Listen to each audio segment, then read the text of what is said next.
Very good afternoon, everybody. Well, welcome to episode 7 of the Kick in the Balearics, where myself and Martin Makepeace have a look at football over here in the Balearic Islands. We are looking at Real Mallorca, of course, in La Liga 2, or La Liga Smart Bank, as it's properly called. Also, Segunda B, where we have the majority of our teams over here, Atletico Baleares and UD Poblense, and over in Ibiza, where Martin is, UD Ibiza and Penya Deportivo. And then we have the third division, and we also have local football, which I'm pleased to say slowly but surely is making its way back. First of all, good afternoon, Mark. Good afternoon, Richie. How are you, mate? I'm very well, thank you. Very well indeed. You were at the stadium renewing your season ticket, is that true? I have been at the stadium today, actually, renewing my season ticket. Yep, that's all done. But they don't actually give you the ticket, which is a bit of a strange thing. But anyway, until you can actually go to the stadium, at that point, they will give you the ticket back. So, yeah, right now we just renewed. We've had to pay 25% up front. And as soon as we get notification that we can actually go back into the ground, that will be the point that we will, make our way back in and I imagine pay a little bit more. But it's still very cheap. Richie, and we always start with Real Mallorca. Can I ask you a question first up, mate, before we go any further? You've been to the stadium, you've been around the Real Mallorca. Is there a buzz about this season so far? Can you feel anything? Well, I mean, I think I said to you last week, I think there's about 11,500 renewers of a season ticket, which I think is, for second division is pretty good, to be honest with you. I think that's higher than they were when they were actually in second division the last time. After promotion from Segunda B. Obviously, the only problem right now is that you can't actually go to the game. So, the hype probably isn't around. And we were around the stadium today. There wasn't too many people around. The boys went into the club shop. I managed to sneak out into the bit of the pitch to take a photo. This is why I'm asking you, Richie, because of the situation. So many season tickets been renewed. Do you think that's filtering to the team and, the buzz about the place as well? Do you understand what I'm saying? Listen, one thing I would say, and I think I've meant we were going to talk about it later, but I was going to talk about it now, is that I think they've had a very good pre-season, apart from the one defeat, which was against La Liga team, Levante. Since then, they've played 3 teams that are in their league, if you want. They've beat those 3 teams, looks like on paper, quite easily. I saw a couple of the games. I did have a look at the Lugo game the other day. I saw bits and pieces of the other 2. But they haven't conceded a goal in those 3 games, which, even though it's pre-season, and they've had a few players out on international duty. It'd just be interesting to see right now, what happens in the transfer window. Will they lose players? Because obviously we're going to kick off. Teams are going to see what they need and what they don't need. And the same way it happened in La Liga. We've got to October the 5th, I think it is. So we've got probably, just over or just under a month. And there'll be teams, if they don't start well, there'll be teams looking for players. And, Mallorca are going to be hopefully in a good position. You're worried about losing your big forward. I know we talk about it every week, mate, but we think he might go, mightn't he? Well, yeah, he hasn't played in any of the pre-season. He was been away. He's played for Croatia, is it? I can't remember who he's been playing for these days because I've lost touch with what he's doing because I'm worried that he's going to go. But without him, they've won 3 games, they've scored 5 goals in those 3 games, not conceded 1. And I say on paper, the 11 that they've put out looks a pretty good team, to be perfectly honest. Yeah, I saw you sign a new player this week as well, didn't you? Yeah, we just signed, which is actually the first one. This is a left-back, which, to be honest, we needed because we've got rid of, obviously, we had a left-back on loan last year. We lost the left-back as well. We signed a boy called, hang on a minute, I did write it down, and now I've lost it. It's typical, isn't it? We've signed a boy called Brian Olivan. Yeah, so I saw he's come from Cadiz. He's from Cadiz, and he was at, who was he at before? I saw that he was Girona. He was at Girona on loan. And Girona obviously did quite well last season. So, looks like on paper good. He's only quite young. So let's see. Let's see if he can push his way into the team. We had the boy from Sevilla last year who did really well for us, and also we had another young boy who's gone back out on. He's gone back to his club as well. So we needed a left back, and let's see what he does. When's the kickoff, Richie? This coming Sunday, 4:00 in the afternoon, they're playing Rayo Vallecano. They finished 7th in La Liga 2 last year. And let's see, I'd just be interested to, as we've always talked about, Mark, since we've started this, it's important not to lose your first game. Even if you have to get a draw at home is not going to be great, but, don't lose your first game. That's important. Rayo's going to be a tough one, though, Richie, because they're one of my tips. I agree. They're one of my tip teams this year, actually, Rayo are, and I think they've got a great youth setup at Rayo Vallecano. I've seen their youth my young lad, when he played for Villarreal last year, played against Rayo, and they had some proper players, mate, by the way, proper players. So they've got a good youth setup there. I'm going to go for 1-1, Richie, because I think they'll score first, but I think you'll get an equaliser. So I think Mallorca to get a dull 1-1 draw and not to lose in the first match. Rubbish. I'm going 2-0 for the boys. I think we'll get off to a winning start. I am, me. I was a bit not sure about the new manager, but I think seems like they've got a good sort of togetherness about them, which is good. I've seen some sort of videos on training. I've seen what obviously done in the games. Looks like they're starting off well. Let's hope that gets together.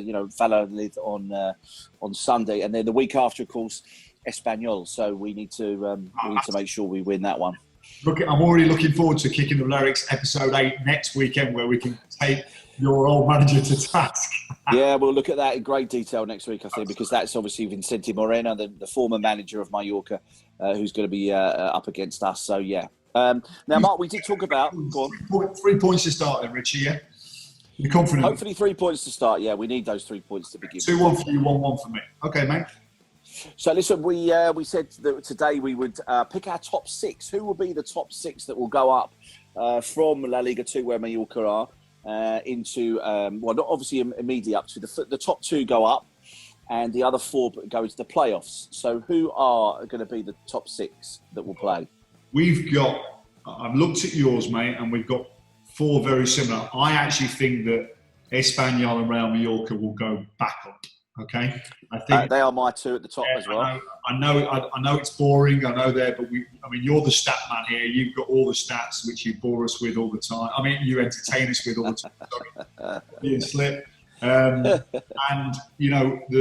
if you look at the actual history of bouncing back, I think they've got the 2 of the biggest budgets in the league. I think, they didn't go down badly last year either team, did they? They only just went down either as well. So I think they've got that bounce back ability. I love that word, bounce back ability. So I am going for Espanyol champions and Real Mallorca runners up. Well, I'm the opposite to you. I've gone for, of course, I've got to go for Mallorca to be champions, haven't I? I do think that, I think the squad's good enough. I think that Espanyol, yes, I think Moreno will make them better than they were last year, definitely. Let's not forget that Espanyol went through 4 managers last year. So this must be a record, surely, unless you're from Watford, of course. But I just think that Mallorca are good enough. If they don't lose Budimir, yeah, but I do think Stoichkov can do a job for them as well. So let's see. But okay, so we're going to agree whether or not, it doesn't matter if it's 1 or 2, they're both going to go up. Who's going to go in the playoffs then? Well, I've gone Rayo Vallecano because I think they're a quality side. One of mine. Look at where they finished last year as well. I've also gone for Girona because I think they were very unlucky last year. They've got the Guardiola link there, haven't they? They've got some quality young players there at Girona as well. So I'm going for them. I think, have you got both of those 2 as well, Rich? I do have both of those. I have Girona in 3rd and Vallecano in 4th. Well, I've got the other way around. I've got Rayo 3rd and Girona 4th. And then I'm going to put a couple of wild cards in here, mate. Castellón, yeah. I've been there a few times and I've seen them. Obviously, they had a nightmare last year. Well, not a nightmare, but they were... I think I'm going to throw that in there because I think they've got a little bit of... I think they've got some kind of something happening in that club, I think, Castellón. And also, my last one is going to be Malaga. Oh, Malaga. Am I right in saying that Malaga pretty much put their first team up for sale? Is that true? They're still in the... If you look at the history of Malaga, it's always up for sale. I mean, it's a club that goes from crisis to crisis and whatever. But I just think, again, big team, big city. Somebody's got to click right for them as well. I've basically gone for the big sides, mate, and Castellón is my wild card because I like the town. There you go. There you go. Well, I've gone Leganés in fifth. Leganés, of course, were the other team that went down from the first division. So they're going to have some sort of, they were the ones that really, were unlucky to go down in the end. They made it to the last game before they got relegated. So I take them in fifth, and I take sixth, Real Zaragoza, who were in the playoffs last year as well. And a bit of a yo-yo club, Zaragoza. They go up, they go down, they go up, they go down. So those are my top six. So Mallorca, Espanyol, Girona, Vallecano, Leganés, and Zaragoza for me. Yeah, I mean, I actually had Leganés as well, but I chucked them out because I wanted to do a little bit different. I put Castellón in front of them just in case they could do a Leicester City and do some surprising. So I think it'd be really interesting, Richie, because no one quite knows after what happened last year.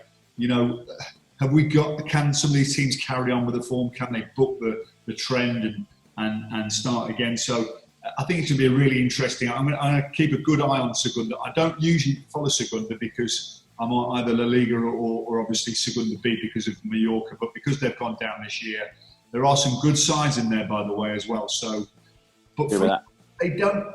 Funny enough, Segunda don't get big crowds. Have you noticed that, Richie? They don't get big crowds. I think Mallorca will probably be one of the biggest crowds there this year. At 11. Yeah, Mallorca and Espanyol will probably be the two sort of big ones, I think. Espanyol have got a big following.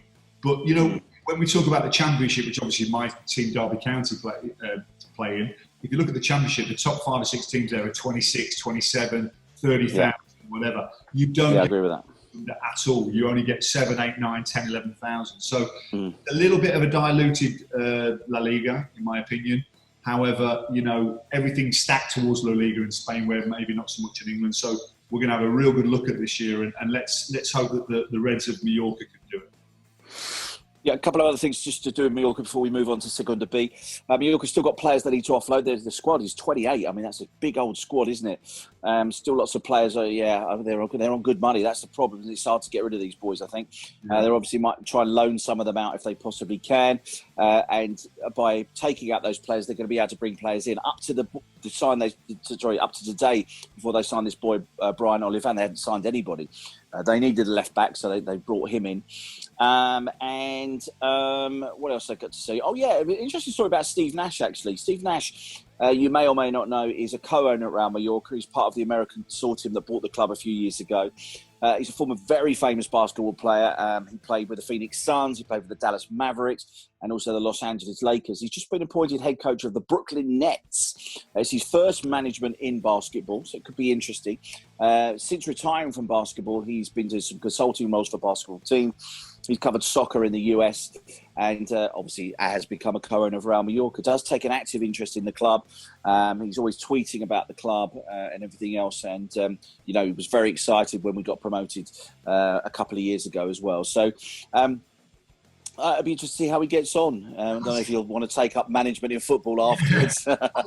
Quick question on Nash, mate. Has he got historical ties with Mallorca, or is it just a whim of his to get involved? No, I think it's part of the owners. That's it was the Phoenix Suns owner, Robert Sava, that bought Mallorca basically, and obviously they have a friendship, a relationship, obviously from his playing days, and Sava being the owner of the Suns. So that's the reason why he brought Nash in. Nash obviously has a pedigree in football as well. I think he's a big Tottenham fan, which is unfortunate for him. But I don't know if you've been watching the Netflix documentary on. I believe it's very good, though. Well worth the watch, mate. Well worth the watch. Yeah, it is. So yeah, he has a role to play. I think from more of a footballing side. I think more than anything else. Listen, you can't knock the American owners. I know the Mallorquins sometimes are very passionate and precious about their club. Think that a Mallorquin owner should be the guy that's owning. But let's face it, the Mallorquin owners they've had in the past pretty much run the club down to nothing.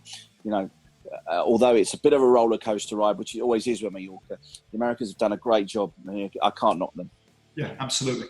Is that all on Mallorca, or do you want to do the whole programme on Mallorca this week? Or No, let's get off Mallorca. So let's get on to Segunda B, because I'm looking forward. Now you've had a week to think about it and look at it. You're going to tell us how these groups and subgroups are working in Segunda B, are you?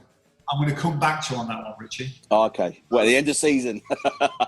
What I've done is I got all the notes that I sent you the week. I've given them over to the Mensa group in Ibiza. I've asked them to decipher it for me because I still don't know. I've noticed as well they're doing it in Tercera as well. Have you seen it? They've got subgroups A and B. Well, to be honest with you, my son, even down to my son's level, at Cadete, they're doing it in Cadete as well.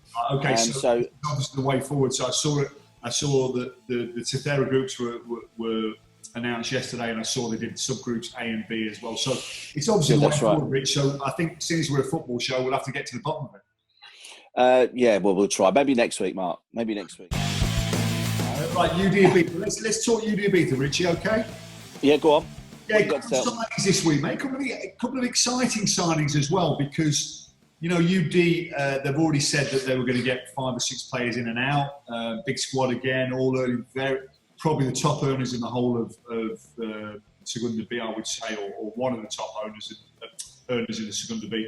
Made a couple of interesting signings this week, which I think says that what they're trying to do. They've signed a right winger from Girona, a guy called Ilias Chara. He's 19, Spanish Moroccan. He's in the under-21 Moroccan team as well, and he can play on both wings. Very, very fast player. I've seen a little bit of video footage of him as well. Exciting player. I think this is the kind of guy that we want to see at Camp Stadium because he will kind of, I think, bring the crowd out as well. We had a guy there called Rai last year. He was from Zaragoza. We had him on loan, Brazilian guy. Same guy, only a little guy, only a little chunky guy, but he was fast as anything. And when he got the ball, we were all out of our seats, which is what you want as a football fan as well, So we've got that. We've also got an American guy who's signed called Joshua Perez for UD Ibiza. He's come from Castellón. Bit of an interesting background as well. He was originally from the MLS with Los Angeles FC. Then he went to Italy with Livorno and Fiorentina. He actually played a couple of games for Fiorentina in the Serie A as well. Then he went to Spain, Castellón, and now he's found himself in Ibiza playing for UD Ibiza. So again, he's a winger as well, by the way. So whereas Pep Guardiola likes to sign fullbacks, I think UD Ibiza like to sign wingers, don't they? So a couple of Speedy Gonzalez type wingers, which I think will excite the crowd. And I think that's what we want. I noticed also they signed a centre back called David Goldar this week as well. Yeah, I mean, Ilias is the 7 signings they've made so far. They've got Manu Molina, who's a goalkeeper. Forwards were Ekain and David Alaras, and we had a defender called David Goldar as well. So, things are happening, mate. I mean, I'd hate to see what the wage bill is, to be honest, Richie, for a Segunda B side. I think the Prezi is spending the money, but a couple of exciting signings this week. I love a stat and everything else. Really? I saw that. I was looking at Instagram. Obviously, that's very popular, particularly with the kids right now. And Deportivo La Coruña, down with them. Deportivo La Coruña have come out top of Segunda B's Instagram accounts. They've had 214,000 hits on their Instagram account in August, which is a pretty good number, I think, particularly where they are right now. Your boys, UD Ibiza, were 10th out of the 102 teams, which is still a pretty good result. Just over 47,000 hits on their Instagram. Atletico Balearics were 9th with just under 50,000. So pretty good. I think both Atletico Balearics and UD are very good online. I think you mentioned about their website the other day in English, didn't you? Website's very good, yeah. It is. I checked it out afterwards. It is really good. And it actually gets the English words right, which is quite strange for a Spanish. Yeah, that's true. To be honest with you, I have to probably hold my hands up and say it's actually better than Real Mallorca's, which is surprising. No, he actually gets the grammar right as well. So, both of them. UD also have Twitter feed in exclusively English, and they also, every statement they release is in English as well. And I do know the guy who does it is a German guy actually, but he speaks perfect English, so he's on top of that as well. So good stat, Richie, like that. Okay, anything on Penya? Penya, they've announced. Let's have a look. They've announced a new goalkeeper. A guy called Fran Martinez, come from Hercules of Alicante as well. Interestingly enough, I didn't know this, but he is been signed to replace Leo Roman, who actually went to Real Mallorca. I didn't know that, actually. So, Leo Roman, who is from the island, he went to Mallorca. Just after Cassan left, he went to Mallorca. He's only young. I think he's only 19 or 20, Roman. So maybe keep an eye on him. I think he's gone to the first team squad as well. I don't think he's gone to Mallorca B. So we've definitely, I don't know, because we've definitely got the two goalkeepers from last year, Manolo Reina and Pereira, I think is the name of the other goalkeeper. They definitely played in the pre-season games. So maybe he's gone to Mallorca B. Maybe I'll try and check that out for you. They're playing in Tercero, of course, next season. So Martinez has come in from Hercules and young keeper, and we had a quick local derby friendly at the weekend. Formentera got walloped 5-1 by Penya. 5-1, I saw that. Formentera, I'm not sure what's happening. I mean, we talked about pre-season before, Richie, didn't we? Oh, it doesn't matter. Absolutely matters, by the way. Every match matters that you play for your team. And as you said, Real Mallorca have had a really good pre-season. Penya had a good pre-season as well. I think Cassan's there as well. He's talking a good game, Cassan is. So I've got a feeling Penya might be there or thereabouts again this year, but let's wait and see. Over here, UD Ibiza have released their season ticket prices. Tickets start around €30 if you're an infant. When I say infant, infantil, I mean a kid under the age of 15. They go all the way up to €200 for the season. They play their traditional pre-season game against Atletico Balearics this coming Saturday. It's a 7 o'clock kickoff. I've got a feeling it might be behind closed doors, as most games are right now, unfortunately. But it's their traditional sort of opening game of the season. And then that's it for UD. I haven't really got much else to tell you about UD right now. But Atletico Balearics, after playing this coming weekend against UD, they've then got games against Hercules, which they play next Wednesday, and Elche, which is the team that got promoted, of course, right at the last knock-ins of the second La Liga 2, season. They've gone up to La Liga, Elche, so that'd be interesting. I've been to the ground at Elche, mate. It's just fantastic. South Alicante, really nice club, mate. Lovely. Very nice club. Very small. I think Elche it's a tiny town. I think it's only several thousand a town, but they've got a really good setup there. Yeah, no, I agree totally. That's us for Segunda B, I think, Martin. Then we have nothing else out of Segunda B. Yeah, absolutely. Done. Local football. I wanted to mention this one actually. Xavi Sintes, you remember we talked about him a couple of weeks ago. A guy from Menorca, a boy from Menorca that has got through out of Menorca, came from, went to San Francisco, played for them in their Division Honor team. Then got transferred to Real Madrid. He played in their team that beat Benfica, the UEFA Youth Cup. He's now just been promoted, if you want, whatever you want to call it, up to the Real Madrid Castilla team. If you remember, you won't remember actually, but I went to see Real Madrid Castilla play Atletico Balearics last season, and Raul is in charge of Real Madrid Castilla. Penya as well, when Raul was there on the sidelines. Okay, and so he's now been promoted up to the Real Madrid B team, which is a fantastic thing for him. But also, interestingly enough, that Real Madrid Castilla are in the same subgroup with Atletico Balearics and UD Ibiza as well. So that'd be interesting. We'll definitely try and get along to that game when that comes up. I mean, I watched them last year against Penya. They're like thoroughbred racehorses, mate. They didn't have the game management last year. Penya won with 2 good goals, but there were some £50 million players on show for sure. Yeah, I mean, if people don't know that, most teams over here have what they call B teams. Barcelona have got a B team, and Real Madrid have got their B team, and normally it's the young players that are in those B teams, and sort of the bigger teams have squads of about between 25 and 30 players, of course, to choose from, and as I say, the youngsters are then blooded into that to try and get through the system if they can, in order to make it up to the first team. I see that that boy from Real Madrid, not Real Madrid, the boy from Barcelona had a good game for the national team the other day, which I can't remember. Is his name Fatty or something like that? Or yeah. I can't remember his name. His name's going to bug me now. But he scored for the national team last week. He's 17-year-old playing, just come through the system at Barcelona. And right now, Barcelona need players to come through than to sort of get into. Talk about Barcelona at the moment, thanks, Richie. Yeah, no, we won't talk about Barcelona. Yeah, well, at least Messi's staying for another season, huh? Yeah, well, that's another conversation. I mean, Tethera, yeah, we still don't know when it's going to be starting, by the way. We think maybe 18th of October. But still, they've announced the groups. I mentioned a bit earlier, all the groups are in.